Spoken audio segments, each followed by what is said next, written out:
Hukum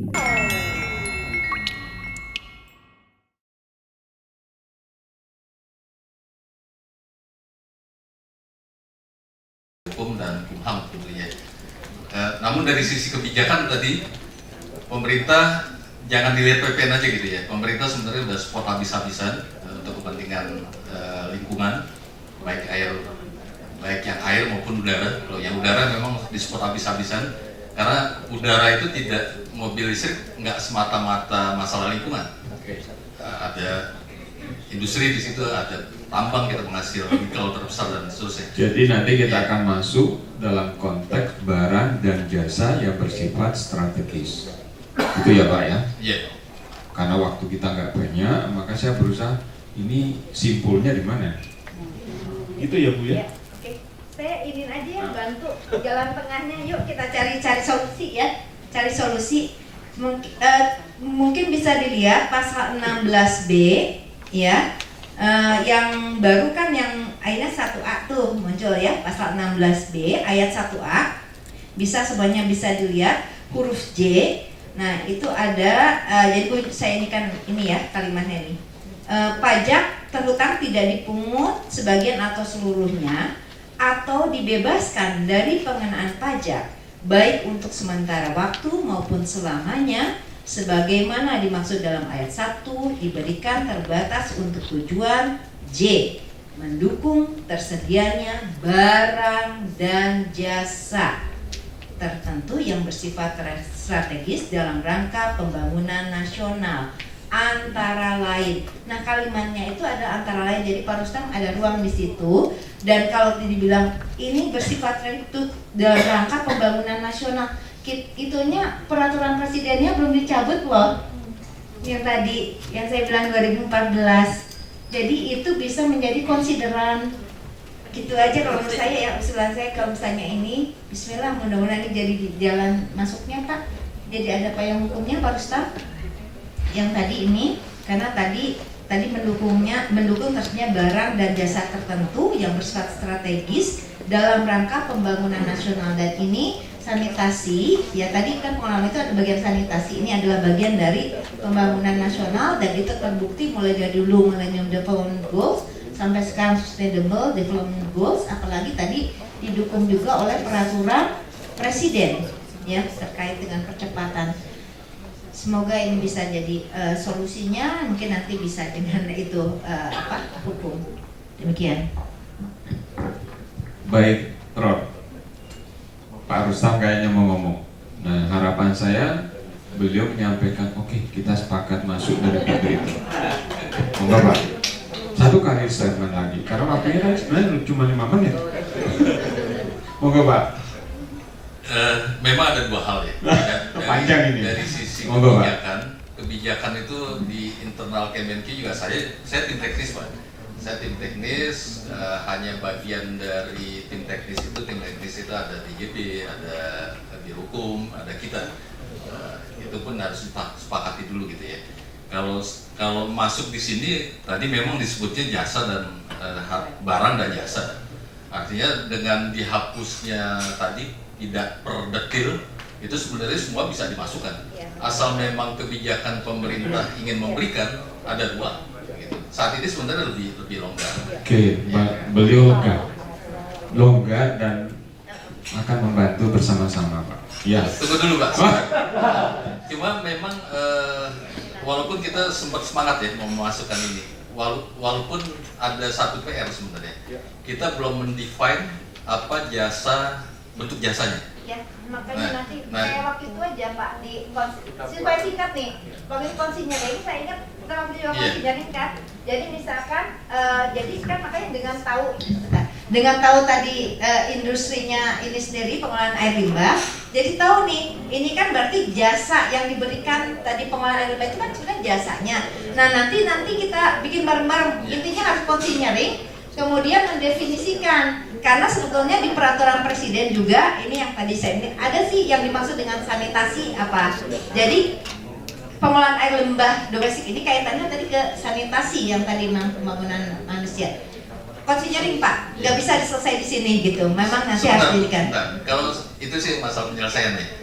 dari sisi ini apa? Tadi kan sebenarnya luar biasa ya. Cuman kalau kita bayangkan bahwa yang namanya sanitasi itu misalnya ya, memang sudah terintegrasi, kemudian melalui pipa, itu siapa sih nggak dukung gitu ya? Siapa yang dukung? Cuma prakteknya saat ini kan belum terjadi seperti itu, belum terjadi. Sudah Pak, makanya saya bilang ada dua. Jadi dan makanya nanti seperti yang air Pak di breakdown. Jadi kan untuk sanitasi itu pengelolaan ini. Jadi saya belajar loh Pak itu. Tadi ada yang melewat perpipaan, itu di beberapa kota sudah, Jakarta sudah, di Solo sudah, ada Pak Gibran itu ya, sebutin. Di Medan sudah gitu kan. Yang waktu saya riset itu baru 3 kota. Justru kenapa nggak ada mau gitu? Sekarang itu tadi Makassar, Palembang itu sedang. Jadi memang begitu Pak. Nah nanti ujung-ujungnya itu, makanya nanti mungkin bisa juga tuh bareng-bareng lihat seperti Cipasna. Ujung-ujungnya ke satu area. Jadi semua itu masuk ke ada ininya khusus yang tadi Pak tinja segala macem gitu kan, dia diolah segala ini. Nah nanti itunya tuh sudah keluar lagi dari itu tuh sudah air yang baku yang ya tadi kelas A istilahnya, jadi bisa masuk ke sungai dan saya ingat juga bisa untuk nyiram tanaman tuh gitu kan, betul ya gitu. Soalnya saya observasi Pak, lihat langsung gitu seperti itu. Nah kemudian ada lagi yang lewat tangki tinja. Nah jadi di situ nanti akan di breakdown sama seperti yang itu kan dulu yang air ya Pak ya, yang kecuali air minum dalam kemasan bisa seperti itu kan, jadi 2 dari itu. Nah saya kira untuk yang pengangkutan tinja juga jasanya, karena jasanya itu juga seharusnya memang dilakukan PPN kan sebenarnya sudah ada retribusi, jadi nggak double tax juga gitu, seperti itu. Mungkin nanti memang tadi harus bisa juga teman-teman dari Forkalim menginfokan ke Pak Rustam seperti apa gitu. Tadi kan ada bentuk-bentuknya. Jadi supaya nggak ada persepsi yang salah. Jadi yang kita maksud itu, yang Forkalim maksud itu bukan si air limbahnya, bukan, tapi jasanya, pengolahannya, ya termasuk yang tadi kalau mau diperluas, yang dengan apa tadi misalkan impor yang saya tahu itu ya ada di situ PDRI-nya, pajak-pajak dalam impor yang masuk. Apalagi kalau hibah gitu kan. Mungkin itu Pak Rustam nanti di feeding aja itunya seperti apa? Ya, ada satu lagi Pak. Ini kalau dari sisi jas, ini juga pendapat saya pribadi ya. Jadi kalau dari sisi pantas itu kan memang yang pipa itu sangat pantas, karena memang itu kaitan dengan lingkungan nggak diragukan lagi gitu. Cuman kalau yang septic tank itu kan masih tanda tanya tuh. Apakah kemudian itu diberikan PPN kemudian akan mendrive orang lebih banyak, karena orang lebih banyak karena penuh gitu ya. Jadi memang mau nggak mau ya harus dikuras gitu. Sementara kalau yang pipa itu kaitannya tidak diragukan sangat erat. Nah, namun ada satu lagi yang perlu dipertimbangkan. Biasanya kita juga diminta dampaknya terhadap kemiskinan, terhadap makro juga. Terutama ini selama ini siapa sih pelanggannya gitu ya. Pelanggannya dikelompokkan mampu tidak mampu gitu ya.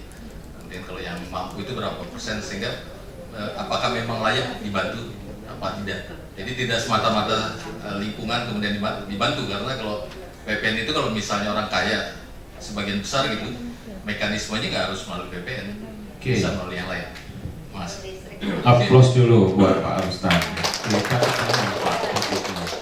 Jadi dalam penerapan tarif air limbah pun kami di Solo untuk masyarakat miskin itu digratiskan seperti itu. Jadi kita memang mendorong bagaimana itu bisa dilakukan dengan baik. Pemerintah saya pikir sangat mendukung dari tinjauan PPN untuk air limbah domestik, kelihatannya benang merahnya ada. Dan ini nanti akan bersama-sama dengan Forkalim, kita akan mestinya buat tim lanjutan Pak untuk menggolkan ini. Ya berarti kalau misalnya tadi gratis Pak, itu juga harus definisi nanti ini harus lengkap, termasuk yang diberikan cuma-cuma. Karena kalau misalnya nggak dibebaskan, PPN itu kan meskipun Bapak nggak ngecas, tapi kan kita masukin faktur dan seterusnya. Urusannya panjang.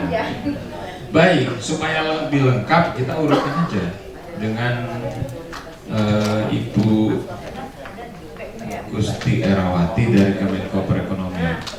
Nah ini pasti beliau akan ada, karena ini termasuk apa namanya Bapak dan Ibu angkatnya Porkalin juga ya. Monggo Bu, kami persilakan. Siap, terima kasih banyak Bapak Ibu hadirin semua, Bapak Ibu narasumber. Terima kasih untuk undangan dari Porkalin. Pertama kali saya ucapkan mohon maaf. Titip salam dari Bapak Asisten Deputi Ketahanan Kebencanaan dan Pemanfaatan Teknologi Kemenko Perekonomian, dikarenakan ada agenda lain sehingga beliau tidak dapat hadir di ruangan ini bersama dengan kita semua dan menugaskan kami. Langsung kepada tanggapan karena waktunya sangat terbatas, 5 menit ya Pak ya, semoga bisa saya penuhi. Izin boleh tolong ditampilkan slide. Pertama, kami sebenarnya sangat prihatin ya bahwa sejauh waktu yang sudah dihabiskan untuk perjuangan pembahasan terkait dengan rekonstruksi kebijakan terkait dengan kebebasan PPN air limbah ini sudah lama sekali. Dan kalau tadi sempat dimention Prof. Haula dari 2011, sebenarnya bukan Prof. Justru dari sejak 2001 Prof. Upaya untuk pembebasan air limbah ini sudah diawali dari 2001, itu diupayakan oleh PD Palja ya. Jadi bisa langsung masuk ke slide berikutnya, Mbak izin. Next ya. Ini slide ini hanya tugas dari keasdepan kami di Menko Perekonomian menangani terkait dengan kebencanaan dan pemanfaatan teknologi next ya. Ya, ini yang tadi saya ceritakan, upaya itu dari 2001. Jadi bayangkan sudah 22 tahun upaya ini dilakukan dan sampai dengan detik ini ternyata masih belum menjadi prioritas. Saya sebutkan belum menjadi prioritas. Oke. Permasalahannya, kita kembali kalau tadi bertanya dampak, kita bicara dari sisi kebencanaan saja ya. Boleh ke slide 6, saya ingin kasih lihat data. Tadi saya dengar ada media hadir di sini, mohon ini bisa diviralkan, diberitakan, karena ini akan mengubah persepsi masyarakat dan juga para pengambil kebijakan. Hal ini kalau hanya kita bicarakan di ruangan ini berhenti hanya menjadi dokumen tertulis, notulah apa gunanya? Tidak bisa merubah pandangan Pak Presiden, para menteri, sampai dengan para pengambil kebijakan di bawahnya. Sementara boleh dilihat, di situ ada data terkait dengan lokasi pembuangan air limbah domestik rumah tangga. Ini data 2020 ya, dan angka ini kemungkinan tidak banyak berubah di tahun ini. Yang paling bawah itu ada poin DKI Jakarta, provinsi dengan persentase tertinggi pembuangan limbah domestik ke got, selokan 79%. Bayangkan DKI ini ibu kota. Iya. Jadi kalau tadi ada data-data yang kadang-kadang kita dispute ya, data ini berbagai macam data berbeda-beda. Data yang dikeluarkan Bappenas, izin Bu Virgi. Ya, kita bilang sanitasi layak, mungkin akan muncul data 80% sanitasi layak, tapi sandingkan dengan bukti sensus ya, ini data yang nyata, real. Kita bicara data di dokumen, saya mah tidak percaya, meskipun saya orang pemerintah ya. Karena kenyataannya begitu. Bapak Ibu lihat sisi kanan kiri rumah Ibu tinggal. Airnya kemana itu? Buangan dapur, kamar mandi, semuanya ke got. Got itu lari kemana? Sungai. Sungai menjadi apa? Bahan untuk air minum. Itulah yang Bapak Ibu gunakan. Sebenarnya bahan yang menjadi air baku Jakarta itu sungai, ya campurlah dengan tinja, itu asli sumbernya, itu loh. Hal ini yang kemudian mendasari semuanya adalah willingness. Bagaimana kita di bawah, saya melihatnya saya sendiri di bawah gitu ya, di pengambil kebijakan, bisanya ya coba mengangkat ini ke atas. Itulah kenapa harapan saya kita berangkat dari hasil pembahasan terakhir.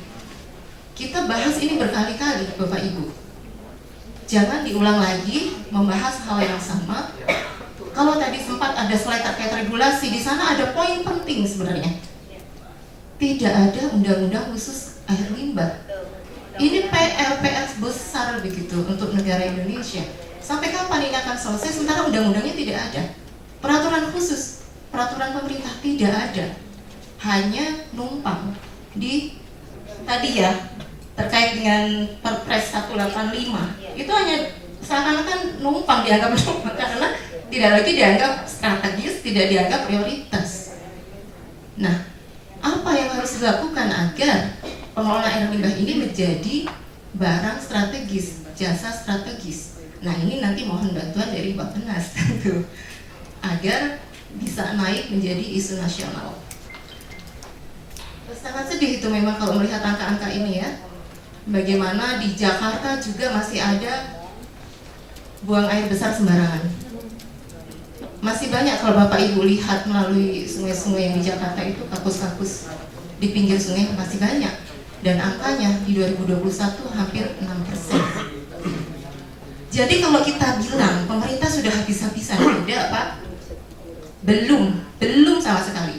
Bapak sandingkan dengan data berapa persen anggaran pemerintah digunakan untuk sektor lain, kesehatan, pendidikan, ya sektor lain lah. Air limbah ini kecil, sangat kecil. Jadi kalau saya bilang bahkan angka minimum pun belum. Meskipun dengan berbagai banyaknya program bantuan di PUPR, nanti kita dengarkan dari PUPR berapa sih persentase anggaran di PUPR yang untuk air limbah, kita dengarkan nanti bersama-sama. Saya setuju. Jadi kalau saya ketemu dengan Bu Dirjen, Bu Diana, termasuk juga dengan Bu Dirji, saya selalu menyampaikan keberpihakan anggaran. Mana dong, saya udah membantu, kami udah membantu nih di daerah bagaimana mengelola air limbah itu dengan baik. Sampai Bu Dirji itu saya ajak jalan-jalan di Solo, ya Bu, dilihat yang sudah perpipaan seperti apa. Jadi belum bisa cerita. Tinggal kita ini kan belum diajak observasi. Sebenarnya nggak jalan-jalan ya observasi. Gitu ya Bu, ada lagi cukup nggak? Ada lagi? Sedikit lagi kalau boleh langsung ke Nah, bawah. yang sedikit ini saya berharap nanti juga sepakat. Nah, rekomendasi izin. Ya. Baik, langsung ke rekomendasi. Ini ini data-data di bawah Mbak. Boleh ke dampak sedikit aja nanti. Tadi karena sempat disampaikan dampak ya. Apa sih dampaknya kalau diberikan pembebasan air limbah? Sangat banyak. Dan saya tidak setuju kalau dibilang perpipaan pantas diberikan pembebasan PPN sementara yang penyedotan tinja tidak. Oh, sangat-sangat keliru. Kenapa? Karena penyedotan tinja itu dilakukan justru kebanyakan adalah untuk kawasan kumuh, masyarakat MBR. Inilah segmen yang justru harus mendapatkan pembebasan. Mereka yang ibaratnya diberikan gratis pun tidak mau karena apa? Harus dibongkar septic tank-nya untuk nyambung pipa. Harus banyak hal dilakukan.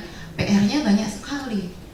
Jadi seharusnya ini menjadi overall dilihat menjadi bagian yang sama, sejajar. Kan kita tidak membeda-bedakan ya orang yang hidup di apartemen mewah dengan yang di bawah. Ini harapan kami. Izin ya Pak ya, saya karena ini gregetan gitu, gregetan karena dibicarakan berulang-ulang, tidak selesai begitu kan. Dampak positifnya banyak sekali, dari mulai lingkungan, bencana lingkungan ini sangat parah. Jadi kami di Menko bicara bencana, semua jenis bencana, alam, non alam, dan ini adalah bencana lingkungan. Penghematan anggaran penyakit, dari mulai berkurangnya subsidi kemiskinan, kesehatan, banyak sekali. Ini nanti kalau minta angka tolong Bu dibantu diangkakan. Lanjut Mbak, berapa sih persentase kemungkinan yang hilang dari dihilangkannya PPN air limbah? Sangat kecil. Kacang itu kalau dibandingkan dengan tadi subsidi mobil listrik ya Bu ya, tidak seberapa. Iya. Oke, ini terakhir rapat di kita itu membahas tentang, mohon Kementerian Keuangan nanti dapat meninjau kembali analisis yang tadi dilakukan. Mohon bisa berangkat dari pemikiran baik untuk mendukung kesuksesan, kemajuan dari pengelolaan air limbah. Kalau dibandingkan dengan sektor lain, air minum sudah ada badan usaha yang mau masuk ke sana dengan KPBU. Air limbah bagaimana? Semuanya bertumbuh harus ke pemerintah dengan BUMD-nya ya, dengan berbagai macam halnya. Ini masih menjadi beban betul-betul. Sementara kalau kita berikan pembebasan PPN, bisa kita mengundang badan usaha swasta untuk menjadi KPBU di situ. Nah ini kemudian kami harapkan juga dukungan tetap aktif dari AIWS Tangguh tadi ya. Kemudian mohon Kementerian PUPR Ibu berkenan ini sebagai pembina teknisnya dapat memberikan langsung dari Pak Menteri kepada Ibu Menteri Keuangan terkait hal ini, sehingga kita coba dari atas.